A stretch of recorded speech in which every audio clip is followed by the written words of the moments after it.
یہ سال ہے ہی نظر بد کا شکار. دنیا حالات بہت زیادہ گھمبیر ہیں. آنے والے 3 سال سکون تلاش کرتے کرتے تنہائی کے قریب آ گئے. اتنے اپنے تھے سب پرائے ہو گئے. کے اندر کوئی شیشہ تو نہیں ٹوٹا. السلام علیکم ناظرین، آج کی ویڈیو میں ایک واقعہ کے بارے میں ذکر کروں گا اور پھر ہم سید محمد علی زنجانی صاحب سے اس کی ریمیڈی جانیں گے اور اس کی حقیقت بھی جاننے کی کوشش کریں گے.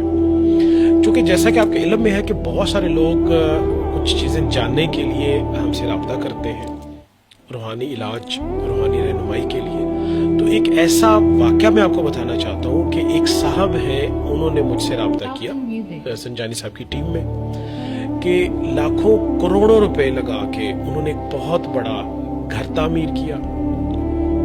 جب تعمیر ہو چکا اس میں انہوں نے اپنی رہائش اختیار کی، لیکن اس گھر میں ان کو زنجانی صاحب سکون نہیں ملا. وہ رہنے کا جو چام تھا وہ نہیں ہوا. انہوں نے اس کو رینٹ آؤٹ کر دیا.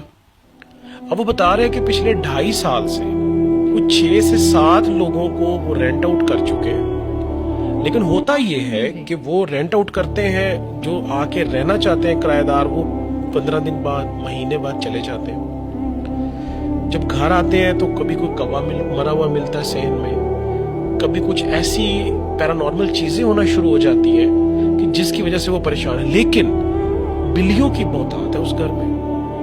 اور لاسٹ ٹائم وہ بتا رہے تھے کہ ہم نے اس کو باقاعدہ سے صاف کیا، رینوویٹ کیا اور ایک کمپنی کو دیا.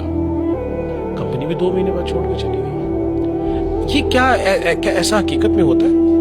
بہت شکریہ بخاری صاحب آپ کا. ایسا حقیقت میں نہیں واقعی ہوتا ہے کہ آپ کی جگہ آپ کے لیے بھاری ہے. سکون کا